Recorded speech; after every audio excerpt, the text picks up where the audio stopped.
أعلن الاتحاد الآسيوي لكرة القدم عن قائمة مختصرة من 10 مرشحين لجائزة أفضل لاعبي القارة الصفراء. التفاصيل في تقرير خالد الغامدي، نتابع. 3 لاعبين عرب ضمن قائمة أعلنها الاتحاد الآسيوي وضمت 10 مرشحين لجائزة الأفضل في القارة الصفراء لعام 2011. قائد المنتخب السعودي محمد نور على رأس القائمة. نجم اتحاد جدة يملك كل المقومات اللازمة للفوز بالجائزة. قاد فريقه إلى نصف نهائي دوري أبطال آسيا ويشارك مع الأخضر في تصفيات كأس العالم. ثاني العرب هو الإماراتي إسماعيل مطر، لاعب نادي الوحدة الذي يعول عليه الإماراتيون في إحداث الفارق وانتشال المنتخب من المركز الأخير في تصفيات المونديال.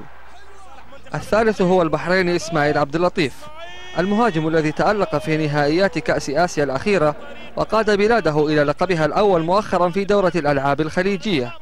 عبد اللطيف لديه الفرصة في زيادة رصيده عندما يشارك مع الأحمر البحريني في تصفيات كأس العالم. كيسوكي هاوندا وشينجي كاغاوا لاعبان يملكان كل الحظوظ للظفر بالجائزة، كيف لا ومنتخبهما الياباني يتربع على عرش القارة الآسيوية ويتصدر مجموعته في تصفيات مونديال البرازيل. من كوريا الجنوبية شملت القائمة كوجا تشول هداف بطولة كأس آسيا الأخيرة في قطر، ويوم كي هيون الذي وصل مع سوان سامسونج إلى نصف نهائي أبطال آسيا.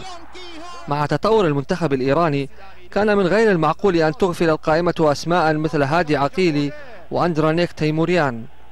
اللاعبان لهما بصمات مميزة مع منتخب بلادهما، آخرها في مباراة البحرين الأخيرة التي انتهت بسداسية تاريخية. آخر العشرة هو الأوزبكي سيرفر جيباروف الذي يطمح إلى جائزته الثانية بعدما حصل عليها عام 2008. خالد الغامدي، العربي.